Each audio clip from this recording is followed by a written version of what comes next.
All right, today we're diving deep on pullovers, going over everything from cables, dumbbells, barbell, and some things you definitely haven't tried, because if you want a nice wide back, the key is to master those pullovers and get a great connection to them. And honestly, this is an intervention, because if I see one more of you young kids walking in the gym like you're holding 2 suitcases, I'm going to lose it. I'm going to get a job at the gym right then just to call your mom. Hi, is this Timmy's mom? I hate to be the one to break it to you, but you fucked up. I don't know how it happened. Maybe you let him play with his make-believe friend for too many years, but his imaginary lats have gotten out of control. Give it another week before you have to kick him out of the gym. Yeah, because other members are starting to complain. Because it looks like he's running around the gym pretending to be a fucking airplane. All right, we're starting off with a cable because it's the most versatile and easiest way to build that mind-muscle connection with that lat. Now, first we gotta talk about the handle you choose, because most people grab that straight bar and that's all they know how to do. But the handle you choose and the grip you end up taking make a huge difference. I mean, ask your wife how much she'd appreciate it if every once in a while she could trade your penis out for a different one. Your muscles appreciate it just as much too. So one misconception I see a lot is people say, I don't connect with this exercise because I always feel it in my triceps. And that's actually a good thing, because if you didn't, you're broken and something's wrong. Your triceps are gonna play a role. They have to, but the biggest thing is limit how much they get involved by putting the bulk of that stress on your lats. So the rope is one of my favorite attachments because it allows you to put those hands in whatever position makes you the most comfortable.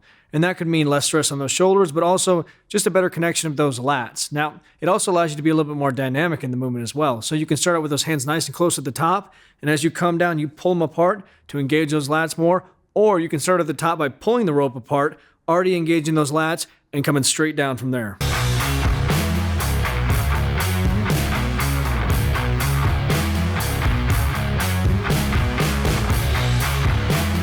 And for those of you that are retired Eagle Scouts, you'll get the most benefits out of this attachment, because if you can find a way to tie this damn thing into a knot, then doing a single arm version will instantly get you a great connection. Because during the negative, you can actively work against that lat by driving towards the side you're working, and as you contract up, you're gonna lean back and work with your lat and actually get a little tilt to that back to make sure you really engage all the way down into that lower part of your lat. I promise, this will be one of the best exercises you do for lats. Scout's honor. I just realized I can do it on this side. So it does not want to fucking do that.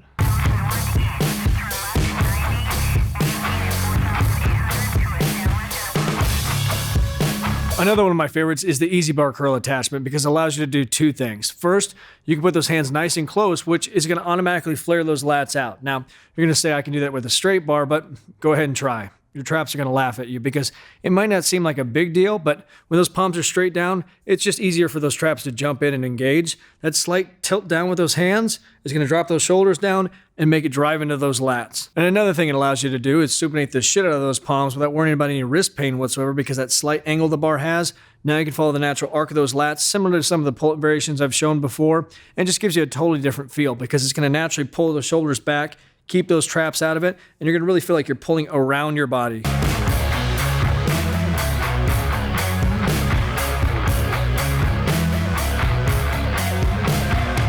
And just as important, we have to go over actually how to do the pullovers themselves, because there's a ton of different ways, and I'm going to go over 3 of them because honestly, I'm hungry. The first one you'll recognize because it's the way that most people do it. You set yourself up on a 45-degree angle, you pull that bar all the way down, and there's nothing wrong with that.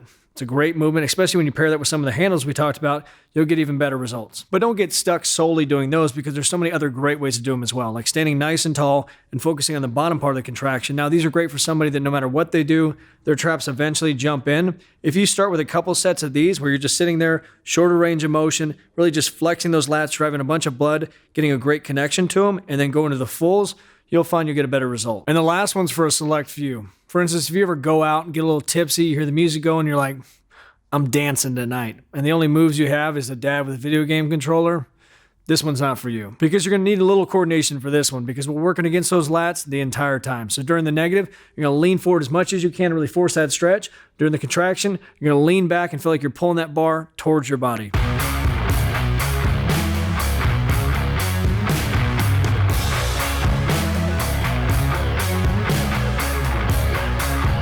All right, let's get into dumbbells. Now, the first thing is there's a bunch of different ways you can do them, single, double, and I'll show you some grip variations. But one of the nice things is do them off the side of the bench like this. This allows you to really push more of a stretch, because as you go back, you can really drop those hips and increase that stretch. And instead of me just saying, go grab a heavy ass dumbbell and good luck, I want you to grab 2 separate ones, because we're gonna try 3 different grip variations and see what you connect with the most. The first one, you're gonna have those dumbbells pronated and you're gonna drive those dumbbells together. It's gonna mimic that old school pullover machine that we all really connected well with. The second one, you're gonna go neutral grip, but still drive those together. It's just gonna help you bring your elbows in just a little bit for those people that flare them way too wide. And the last one, you're going all the way supinated, still driving them together, but this one will definitely keep those elbows tucked in and follow that natural arc. And there's two things I want you to do in these to make sure you have a great connection. It doesn't matter if you're using dumbbells, a barbell, it applies to both. First, keep the elbow in a fixed position, and I would err on the side of being more bent than less. The straighter that arm goes, the more you're gonna feel in your tricep.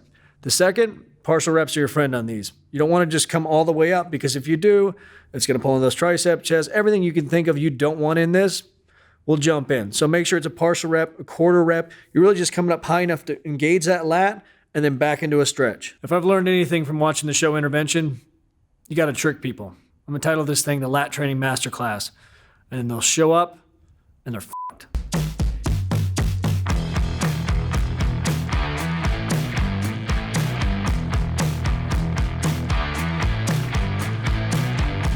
All right, let's bring out the barbell, because I don't discriminate. I loathe all things equally. In an attempt to make sure I don't rehash anything we've already talked about, because a lot of those things apply to the barbell as well, let's go over a specific variation. And make sure you don't discount the barbell. It's not a less than thing. It's actually one of my favorite ways of doing it, but you have to really find that connection and make those lats work. So the way I would do it is set that bench up on a slight incline. That way you got a little bit more room to work. And then I would hold the bottom for a 3, maybe a 4 count, and the pain will find you.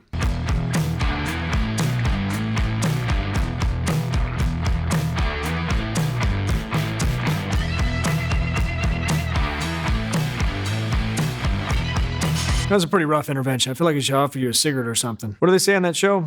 We're all here because we care about you and we're worried.